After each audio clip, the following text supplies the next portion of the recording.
Billyt Detroit Radio. News, sports, entertainment, and a little foolishness. And we are back once again for Billyt Detroit Radio podcast. This is podcast show number 76. Number 76, TJ. 76? Yes, sir. I know it's a banner or something we get behind that. Not yet. Some kind of accolade. We just get to pat ourselves on the back. The usual suspects are in the building. Rocky Road Productions. Hey, everyone. Kwame's pen pal. Oh, my God. Anthony Pete of Anthony Pete Films. Hey, man, 1976 was a good year, baby. What happened in 1976? Come on. Man. Okay. He was pushed out. Oh, boy. Come on, man. And, of course, B.B. King's grandson, TJ, the Trouble Man, in the building. Well, you know, that's how it goes. Possibly. And we have special guests. Now, listen, we have a lot of fun on Billyt Detroit Radio. And today, now, every once in a while, we have serious topics. But usually we have a lot of fun. And today is our political show, and we have a special guest in the studio. Coleman Young II is in the building. Yes. I voted for him for mayor. And I appreciate that. Yes. I thank you. Always a pleasure to be with you, Billy T. Man, I remember back when we was over there at WHPR together. That's right. I ran your show Sunday evenings. I don't know if I can say that on this stage, but back in the place. Sure. Okay. That's RJ. Back in the place I can't talk about. I remember RJ and Henry are my good friends. Yeah. That we go where we can shout out TV 33, HPR, all that. I didn't think he's gonna recognize it out there. He got so big, man. You know, so it's good to be here. Yeah. Did you see RJ on that show, the Detroiters? No. They did a segment with the new dance show, and I thought they were playing an old clip. Yeah. Because RJ still looks the same. Yeah. And then they said, we want to get on that show. And they went on the new dance show, and RJ introduced him. I said, they filmed a whole new segment. Dancers and everything. Yeah, well, he deserves it, yeah. man. That show is something else, man. It's silly. It's something else. Have you ever went on there and danced, like the scene or anything like that? You ain't never he was too young. I had that type. I see them try to remake it. Right. And what they remade, man, I couldn't stop watching, man. It was beautiful. It was literally like my eyes and my senses couldn't comprehend what I was seeing, man. It was amazing. It's amazing. Now, let's just get through the formalities here. Coleman Young, he has been doing his thing for quite a while. 2 terms as state rep. State rep and 2-term state senator and a 2-term state rep as well. Now, you were from 2007 to 2010 as the state representative, state senator from 2011 until this year, 2018. That's right. So you've got a lot of experience here. That's on the state side as a state representative and senator. And now you want to go on and move on to Congress. Absolutely. Taking over John Conyers' position. Yes, I would be very humbled and honored if it had the vote to the people. But that's what I'm running for. I think I got a 12-year record of getting things done. I think that my record stands out against everybody else's. And I think that politicians should be judged just like your auto insurance rate should be judged. Based on the record. Wait a minute. Now you just started something. I've been seeing these billboards all over town comparing our rates to other states. And our stuff is out of control. What is going on with these auto prices, man? Well, listen, Insurance. first of all, I think we need to stop redlining or basically basing your rate based on where you live or your territory. That's the first thing that we need to stop doing. Secondly, I think we need a mandatory rate reduction of at least 65%. Thirdly, I think that we need to have prior approval where the insurance commissioner has to approve all of these rates rather than what we have now, which is file and use. They just file, the insurance companies file what they want and then they have to use it. I also think we need more transparency in terms of the Michigan Catastrophic Claims Association. You know the $190 you pay that you mandated to pay? That money goes to provide health care, God forbid, if you were in a catastrophic car accident. But the people who make the decision of how that money is dispersed all work for the insurance companies. No consumer advocates, nobody for the people or represents the people or the public. And on top of that, they're not open to they're not subject to the Open Meetings Act. So we don't know how that money is spent or how much money they have in it.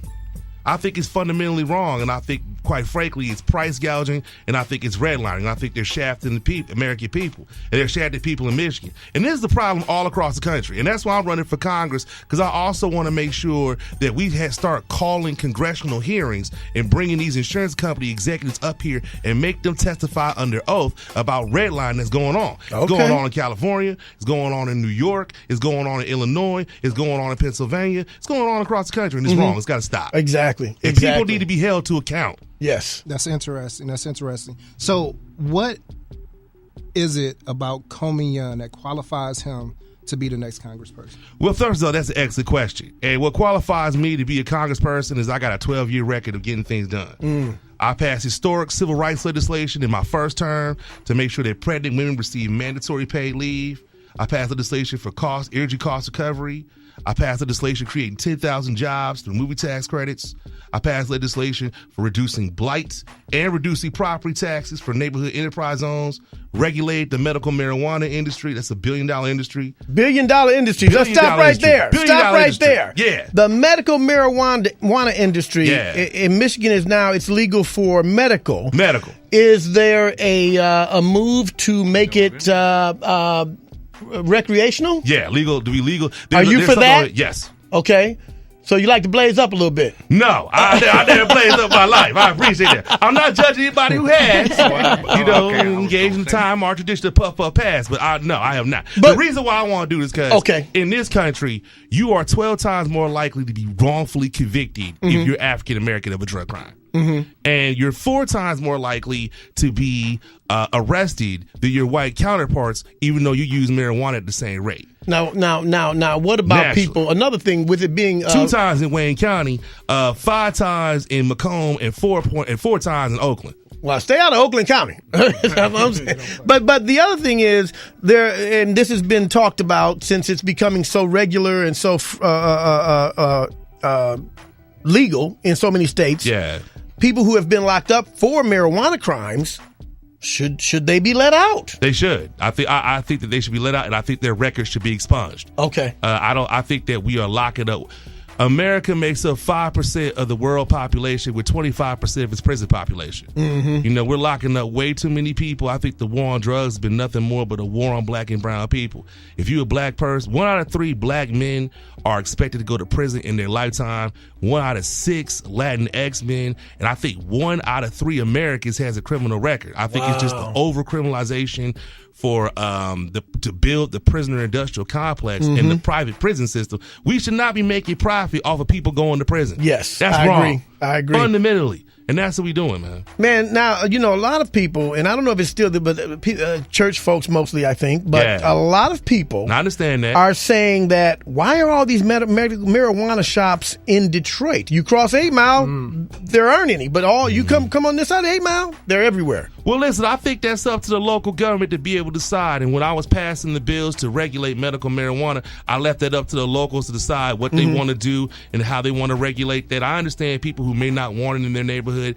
I just personally feel that medical marijuana is a very safe alternative right now to people who are basically suffering from opioid addiction right now. As a matter of fact, studies show that where there's medical marijuana that's legal in certain states, opioid deaths go down by like 25%. Okay. So I think that people should have all the options available to them, and I think that medical marijuana is an option, and I think we need to legalize it so doctors don't feel like criminals prescribing medical marijuana to people who are in pain, people who have hyperthyroidism, people who have PTSD. I think these are people who have wasting syndrome or things of that nature. These are things that people desperately need to be able to live their lives, and I think that's something that should be. Nobody should be arrested in America for medicine. Yeah. Now Jeff Sessions is still the federal law is still we that. We talk about Jeff Sessions, well, man. We got to talk about Jeff Beauregard Sessions. Beauregard. Man. Why? Jeffrey Beauregard. Jefferson Beauregard. Sessions, man. He's still pushing this where on the federal level, marijuana is still illegal. Canada just the whole country made it legal. Right. How did Canada get Justin Trudeau and we got Donald Trump? Right, what's up with that? How did that happen? So anyway, that's an interesting thing. Will that be on the ballot? Yes. This year? Yeah, in November. Will it? Okay. That'll be interesting to see how that works out. Go ahead, Anthony. Back to your record. what are some of the other things that you got? $565,000 for children with autism across the spectrum. $1 million for Charles H. Wright Museum. Oh, yeah. Because if you don't know where you've been, how you know where you're going? That's right. $2 million to keep Focus Hope open. $6.8 million in low-income food and energy assistance, which allows us to bring down $300 million from the federal government. $80 million in indigent defense, so, defense for, basically legal defense for people who are poor. $12 million for fire grants. And also, I just authorized a $40 million project in Wayne State University for science, technology, engineering, and math. So, in the words of my father, the Honorable Coleman Young, I bring home the bacon. Bring home the bacon. That's what I've done, state senator. I'm going to do that as your next congressman, too, if blessed to be elected. I have a question, Mr. Young. That's Miss Rocky Road right there. Hey, Miss Rocky Road. Hi. So out of your whole career, and it sounds like a wonderful one, what is the thing that you're most proud of? What would make your dad proud? Wow, that's a tough question. What would make Dad proud? I'm not going to cry on this radio station, guys. Not going to make me do it.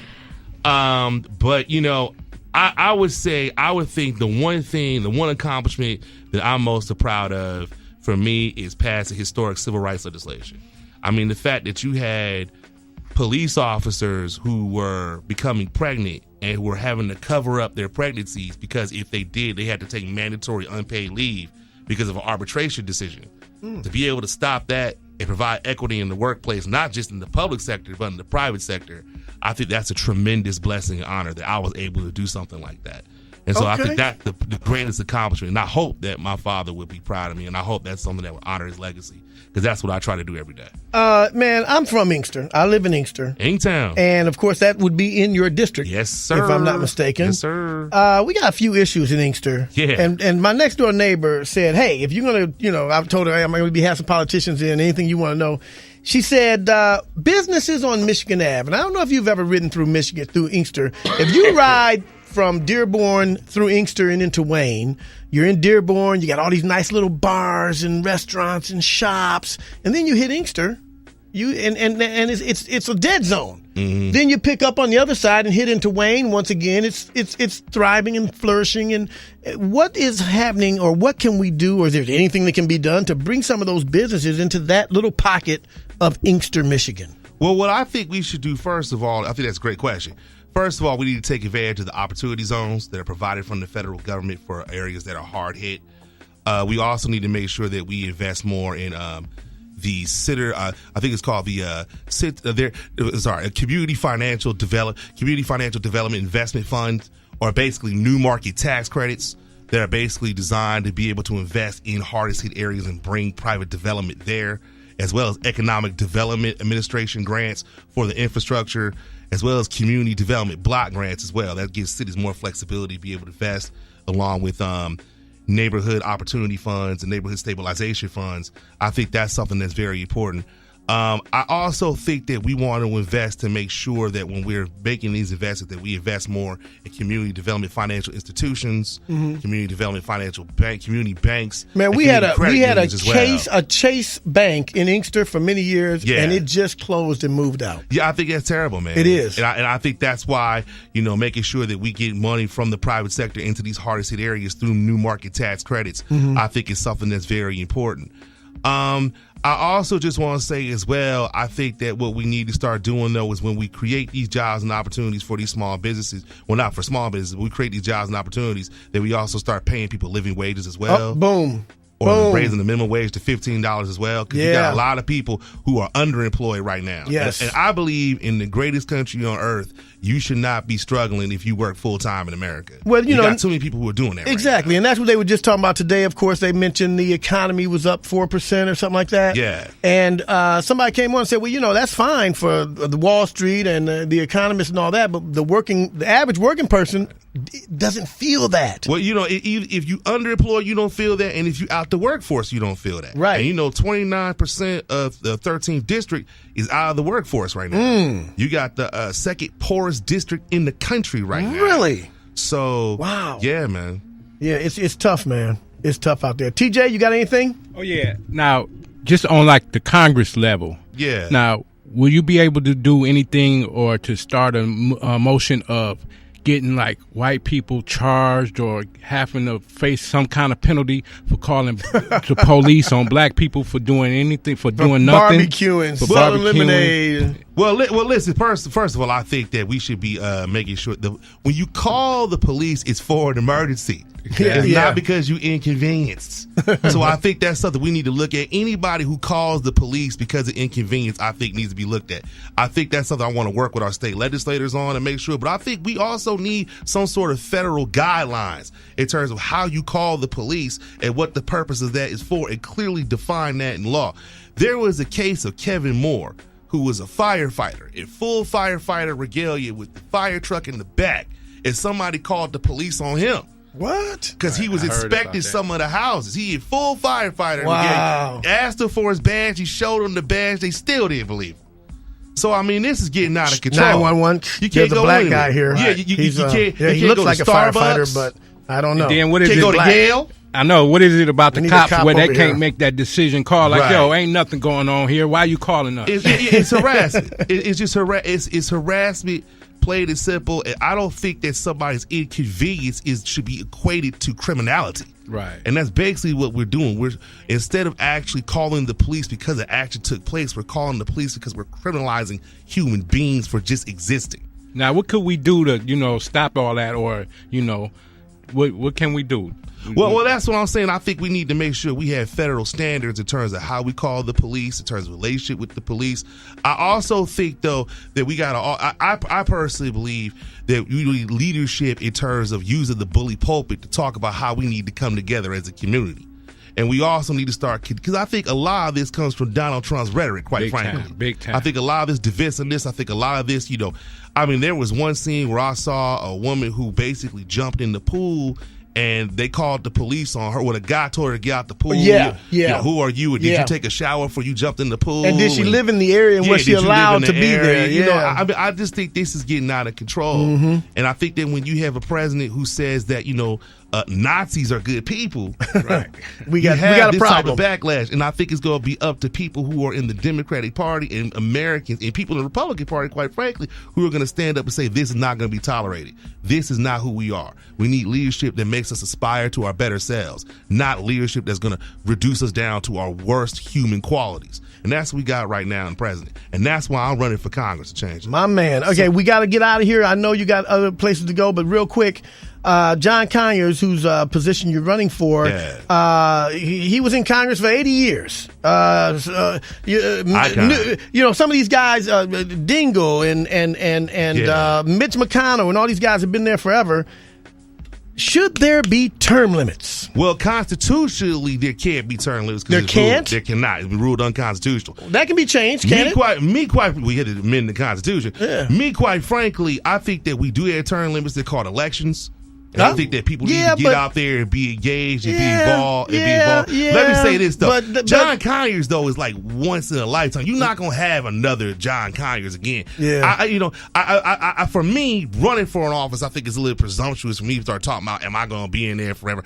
You're not going to have somebody that was a once in a lifetime man and legacy, and we are all standing on the foundation that he built. I mean, the fact that I have all the rights available to me as an African-American person, that I never have to see a whites-only water fountain, and I could go into the front of a restaurant and eat instead of walking around back, is because of John Conyers. Legacy. All right, so there it is. So, Mr. Young, there is, from historically, you only need 2,000 votes. Yeah.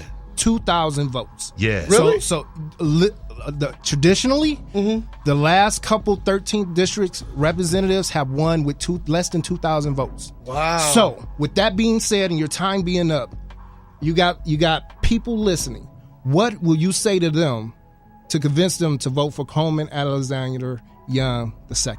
Listen, everybody's going to tell you what they want to do or what they going to do.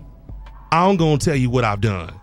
And everybody who I've gone out there and talked to, they told me, don't tell me what you going to do. Tell me what you done.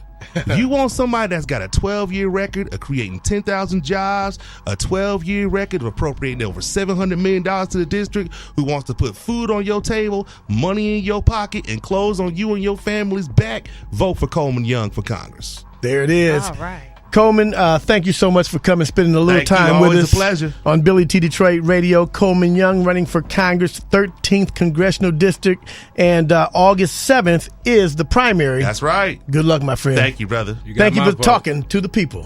You suffer came a long way. and hate Long way. and live the American way.